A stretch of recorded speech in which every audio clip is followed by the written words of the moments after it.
Bellé, Martin Bellé. Je suis, on peut dire, l'enseignant qui est responsable du comité Algévert, qui a vu le jour ici dans l'école il y a maintenant 5 ans. Dans le fond, l'objectif du comité, c'est de rendre l'école la plus verte possible, ce qui fait qu'à chaque année, on y va de nouvelles initiatives. C'est la raison d'ailleurs pour laquelle on a été une école qui a reçu la certification argent d'Enviroéducation. On s'implique dans beaucoup de choses. Et vous avez ici là, notre plus récente réalisation, qui est notre projet Jardin ESG Vert, qui a pour objectif là, de sensibiliser les jeunes à l'importance de l'agriculture locale, urbaine entre autres, puis également de les sensibiliser un petit peu au gaspillage alimentaire. Ils voient l'effort qu'il y a à mettre pour obtenir des légumes en entretenant une serre tout au long de l'année.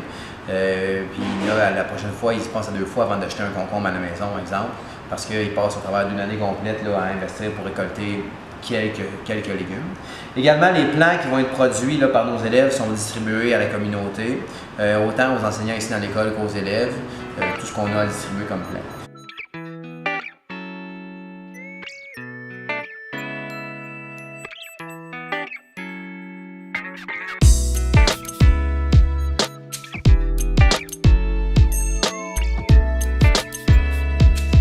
Le projet Jardin, en gros, c'est un projet qui est fait par les élèves. On a fait une serre dans notre école et on a fait le projet de A à Z. On a construit les bacs, on en a reçu d'autres avec des subventions, on en a acheté quelques-uns.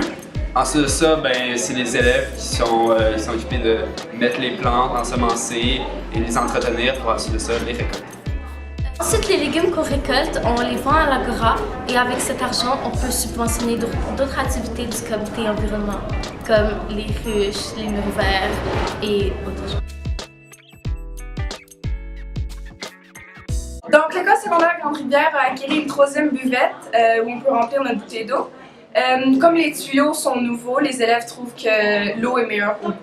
On vend aussi des bouteilles réutilisables à 3 $ pour encourager les élèves à ne pas acheter des bouteilles en plastique. Notre projet, c'est d'installer des arbres autour de l'école, car plusieurs personnes trouvent que ça manque de verdure. Donc, pour embellir l'espace, on va en planter. Aussi, on va bientôt aller avec M. Bellé et M. Latrémoï pour voir si les emplacements sont adéquats. Et on a aussi un autre projet, c'est une classe extérieure. Dans le fond, on va placer des arbres en demi-lune, d'eau au soleil, pour que les professeurs et les élèves puissent faire une classe dehors. On détourne dans l'école, dans les personnels de la statistique, à peu près 70% de nos matières résiduelles vers des sites de compostage ou de recyclage. Donc seulement 30% de nos déchets s'en vont dans la poubelle. On a des stations de tri comme ça qui sont situées partout dans la cafétéria, mais également partout dans la salle des casiers. Puis c'est les élèves du comité qui sont responsables de la sensibilisation au tri efficace chez les élèves. Donc qu'est-ce qui va dans chaque bac, de leur montrer un peu comment ça fonctionne. Toujours au volet détournement en matière résiduelle en général. Donc recyclage ici à l'école des piles, également des objets électroniques. On a 3 stations dans l'école qui sont vidées régulièrement pour que les élèves et même les gens de la communauté puissent déposer les piles ou encore les appareils électroniques. Autre volet là, pour lequel le comité s'implique, c'est la gestion de l'énergie à l'école. Ils ont commencé par créer dans le fond des petites affiches de sensibilisation pour que les enseignants ferment la lumière. Ils vont également 3 fois dans l'année donner des contraventions aux enseignants qui laissent les ordinateurs ou les écrans allumés.